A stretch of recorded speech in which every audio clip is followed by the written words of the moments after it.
Bismillahirrahmanirrahim. Suratu Al-Bayyina, sura ya 98 imeteremka Maka. Watu wa kitabu, ni sura inaitwa Bayyina, kubainisha kila kitu. Yaani Mayahudi na Wakristo wamejua kutokana na vitabu vyao, na washirikina wa Maka wakajua kutokana na sifa za nabii wa zama za mwisho. Yaani Wayahudi walikuja wakaishi Madina wakiongojea Nabii Muhammad. Maulama mashekh wa tarikh wa history tarikh wanasema kama miaka 500 walimsubiri atokee, na yalikuwa yanatakikana kutokana na haya ni kuwa wamuamini huyu nabii pindi akiteuliwa. Lakini alipoteuliwa miongoni mwao mtume wa Mwenyezi Mungu mwenye kuungwa mkono na Qur'an, wakahitalifiana na wakaacha ahadi yao. Hao ni Wayahudi na wenzetu wa Nasara. Vitendo vya watu wa kitabu katika hayo vilikuwa viovu zaidi kuliko vya washirikina, na hukumu ya watu hawa wote akhirani kukaa umilele katika moto. Na waumini watu wa vyeo vya juu kwa fadhila ndio bora wa viumbe, malipo yao ni kukaa milele peponi na kuridhika na kuyapata watakayo na kupewa wanayopenda. Hiyo ndiyo neema ya Mwenyezi Mungu, kumuogopa, kumhofu Mola wake mlezi. Bismillahirrahmanirrahim. Kwa jina la Mwenyezi Mungu, mwingi wa rehema, Mwenyezi Mungu mwenye kurehemu. Lam yakuni alladhina kafaru min ahli alkitab wal mushrikina munfakina hatta ta'tiyahumul bayyina. Hawakuwa waliokufuru miongoni mwa watu wa kitabu na washirikina waache walionaye mpaka iwajie bayana. Walipoona haki ndio walikufuru. Rasulun min Allah yatlu suhufan mutahhara. Ukisikia watu wa kitabu ni Mayahudi wa Nasara, walipatiwa kitabu ya Taurah ya Musa alayhi salam na Injili ya Nabii Isa alayhi salam. Rasulun min Allah, ni mtume kutoka kwa Allah subhanahu wa ta'ala. Yatlu suhufan mutahhara, yani mtume aliyetoka kwa Mwenyezi Mungu na anawasomea kurasa zilizotakasika. Walimkataa. Fiha kutubun qayyima, na kwenye hiyo kitabu ndani yake mna maandiko yaliyonyoka, maandiko ambayo yaliyo sawa.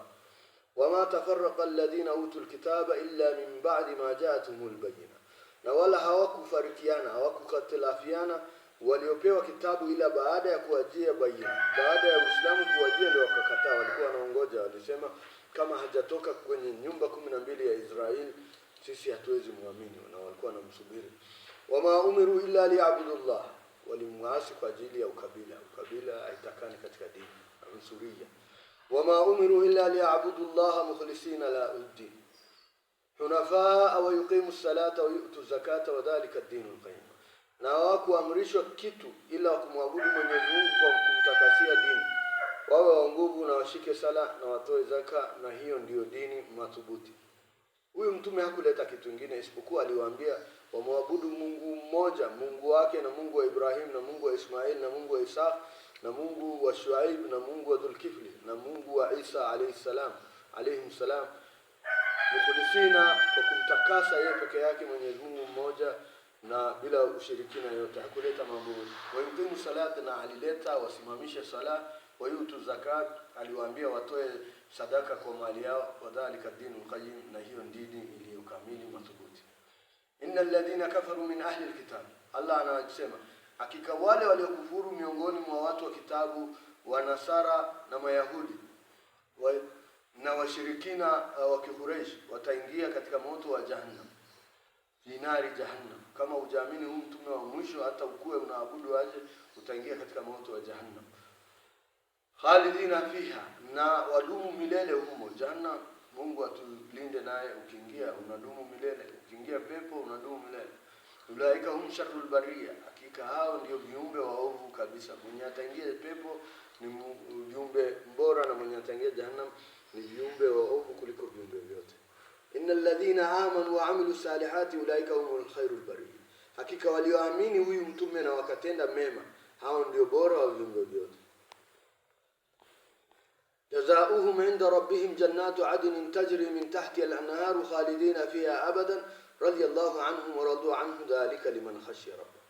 Malipo yao kwa Mola wao mlezi ni bustani za daima zipitazo mito kati yake, wakae humo milele.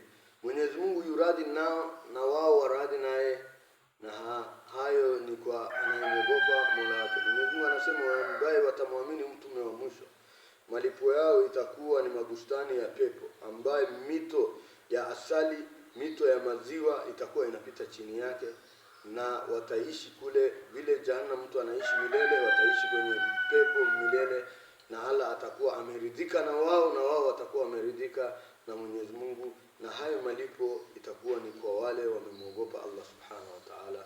Omba Allah Subhanahu wa Ta'ala tusamehe dhambi zetu na atujalie wenye watafikia hii siku ya mwisho ya ibada ya hali ya juu na kufikia kupata Lailatul Qadr, na tunaomba Allah awanusuru mandugu zetu wa Palestina na awapatie nusra na awapatie msimamo na thibat na subra katika hii hali ngumu ambayo wako nayo.